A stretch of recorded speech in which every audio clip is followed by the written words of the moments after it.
उत्तराखंड के मुख्यमंत्री पुष्कर सिंह धामी ने एक बार फिर कहा है कि उत्तराखंड के लोगों को बहुत अधिक इंतजार नहीं करना होगा, इसी साल प्रदेश में यूसीसी लागू होगा। यह बात धामी क्यों कह रहे हैं और बार बार उनको क्यों कहनी पड़ रही है? सबसे पहले तो यही सवाल बनता है। दरअसल उत्तराखंड में यूसीसी को लेकर 3 बातों पर सबसे पहले गौर करना चाहिए। पहली बात, उत्तराखंड में 2022 के विधानसभा चुनाव में बीजेपी यूसीसी के मुद्दे पर ही जनता के बीच में गई थी। मुख्यमंत्री पुष्कर सिंह धामी ने उत्तराखंड के लोगों से वादा किया था कि सरकार बनते ही यूसीसी को लागू करने की दिशा में कदम बढ़ाया जाएगा और सरकार बनते ही मुख्यमंत्री पुष्कर सिंह धामी ने इस पर कदम आगे बढ़ाया था। और दूसरी बात, 2022 के चुनावों के परिणाम ने बीजेपी को उत्तराखंड में एक बहुत बड़ा संकेत दिया था।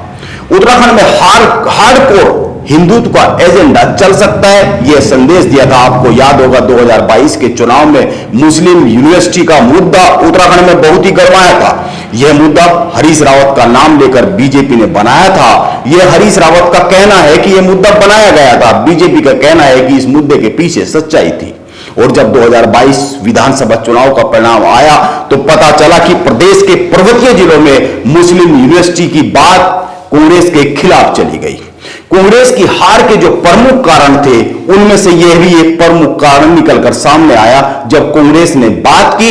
और यह बात ऑफ कैमरा कांग्रेस के कई नेता बातचीत में स्वीकार भी करते हैं कि मुस्लिम यूनिवर्सिटी का मुद्दा चुनाव में, विधानसभा 2022 के चुनाव में कांग्रेस के खिलाफ गया था, भाजपा के समर्थन में चला गया। हरीश रावत भी मुस्लिम यूनिवर्सिटी के मामले पर बहुत ही ज्यादा आक्रामक रहे हैं। उन्होंने मुस्लिम यूनिवर्सिटी की बात को सिद्ध करने वालों को लाखों रुपए इनाम देने की घोषणा की है, इनाम बढ़ाया भी है।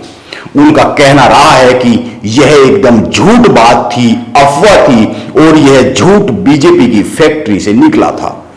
हरीश रावत की इतनी आक्रामकता इस मुद्दे पर यह साबित करती है कि यह मुद्दा चुनाव में कांग्रेस पर भारी पड़ा था।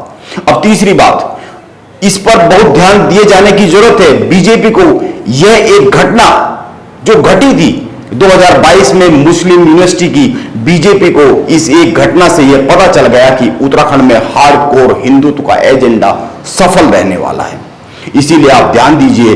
दूसरी बात, सत्ता संभालने के बाद सबसे पहले मुख्यमंत्री पुष्कर सिंह धामी ने यूसीसी के लिए कमेटी गठित करने का काम किया, घोषणा की।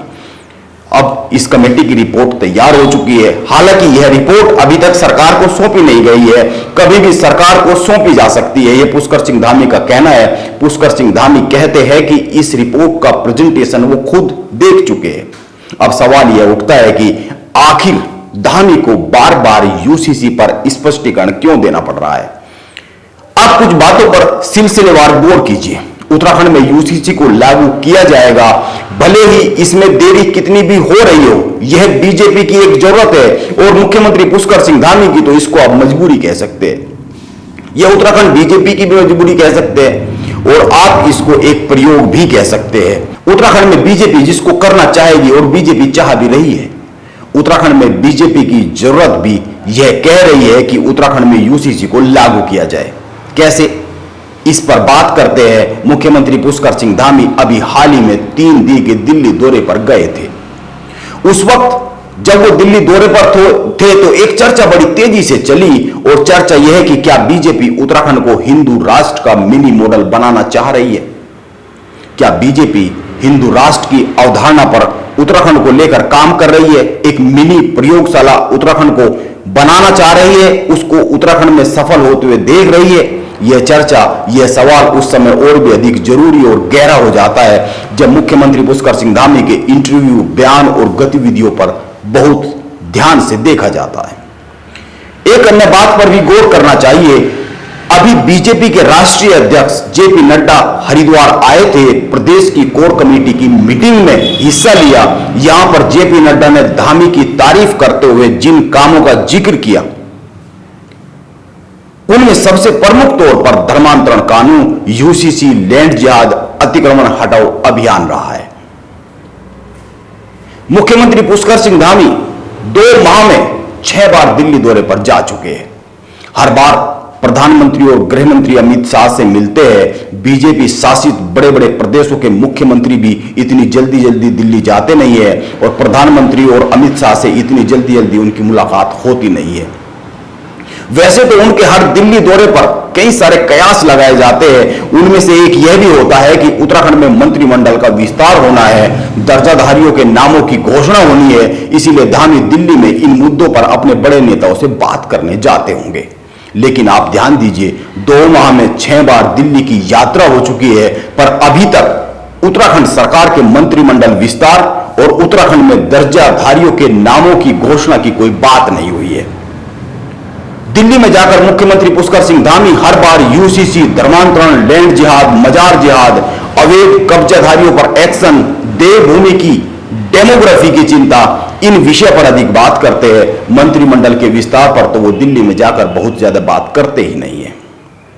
इस पर भी धामी सरकार की इन बातों पर ध्यान देना चाहिए। और इस बार भी धामी 3 दिन की दिल्ली यात्रा पर रहे हैं। दिल्ली में मीडिया से बातचीत के दौरान भी और देहरादून में वापसी के बाद भी जो पत्रकार वार्ता हुई है, धामी बहुत ही जोर देकर कहते हैं कि हम यूसीसी को उत्तराखंड में जरूर लागू करेंगे। दरअसल बीजेपी उत्तराखंड में यूसीसी को लेकर देश में सबसे पहले प्रयोग करना चाह रही है। इस प्रयोग को 2024 के संदर्भ में देखना बहुत ही जरूरी है।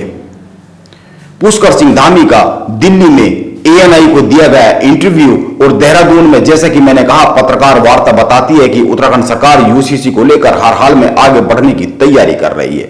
और यह एक तरह से उत्तराखंड सरकार की मजबूरी भी है, उत्तराखंड बीजेपी की मजबूरी है।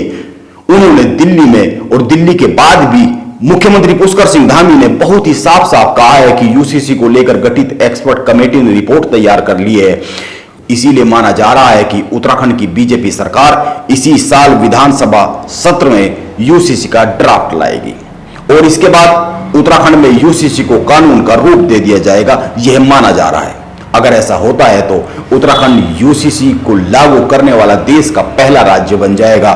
मैं फिर कहता हूं कि आप उत्तराखंड की राजनीति के संदर्भ में 3 बातों पर ध्यान दे लीजिए, गौर कर लीजिए। उत्तराखंड में धर्मांतरण कानून लागू हुआ, यह उत्तर प्रदेश में भी लागू हुआ और लगभग उसी जैसा है जैसा उत्तर प्रदेश में लागू हुआ है, लेकिन चर्चा उत्तर प्रदेश की नहीं उत्तराखंड की ज्यादा होती है। यह ध्यान में देने वाली बात है।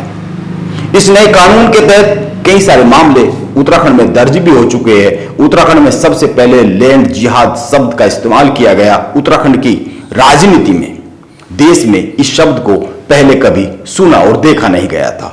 लगातार प्रदेश में अवैध कब्जों, अवैध मजारों को हटाया जा रहा है। उत्तराखंड में मुस्लिम यूनिवर्सिटी की बात एक चुनावी मुद्दा बना, इसको तो भूलना ही नहीं चाहिए। कांग्रेस की हार के बड़े कारणों में से एक कारण यह रहा है।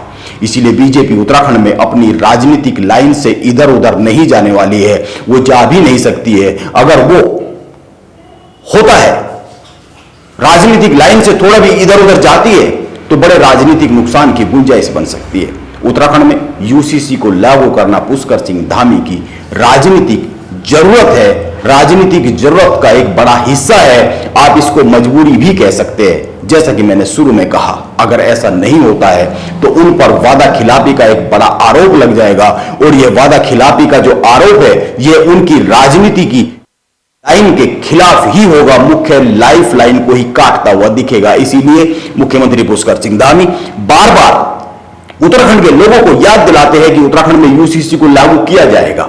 हां, यह कहा जा सकता है, यह एक सच हो सकता है कि धामी इसको बगैर अपने केंद्रीय नेतृत्व की रजामंदी के लागू नहीं कर सकते। अब देखना होगा दिल्ली से हरी झंडी कब मिलती है, यह हरी झंडी मिल चुकी है तो कब उत्तराखंड में यूसीसी एक कानून के तौर पर सामने आता है, यह एक देखने वाली बात होगी।